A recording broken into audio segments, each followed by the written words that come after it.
I got the Toy Story and Colourpop makeup collection. Hey guys, welcome back to my channel. Today I'm going to be showing you guys the entire Colourpop and Toy Story makeup collection. I'm going to be doing my makeup using it, as well as showing you guys some swatches. This is probably one of my favorite collections that Colourpop has ever came out with. I also recently got this Woody Loungefly that came out last year celebrating their 30th anniversary. And right next to that, you're gonna see a limited edition buzz that Dad got last year when we were at Disneyland, because like I said, we are just Toy Story fans. I decided to do this green glittery look in honor of Rex because Rex is our favorite dinosaur.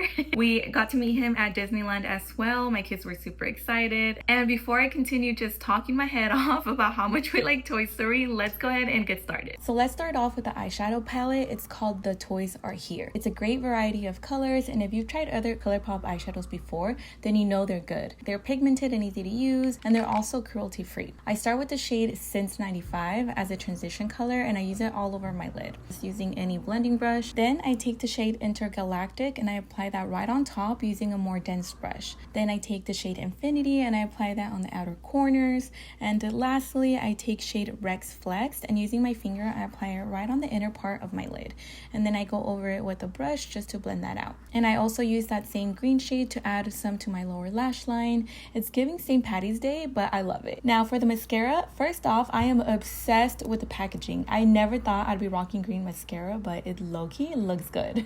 Then I take a little Sour Candy lip mask to hydrate my lips and move on to the eyeshadow trios. These pigments are so beautiful, the perfect amount of sparkle.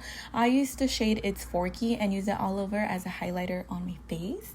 It's so pretty. And then I used a nude lip liner just before using the lip gloss. They're so cute, perfect for on-the-go touch-ups. For lip gloss, I think I'm going to wear Buzz, just because green, purple, I think are just a cool vibe. They're so cute. Okay guys, so that is it for today's video. Let me know who your favorite Toy Story character is, and if you guys are as excited as I am for the new Toy Story 5 movie to come out this summer. I will see you guys in my next video.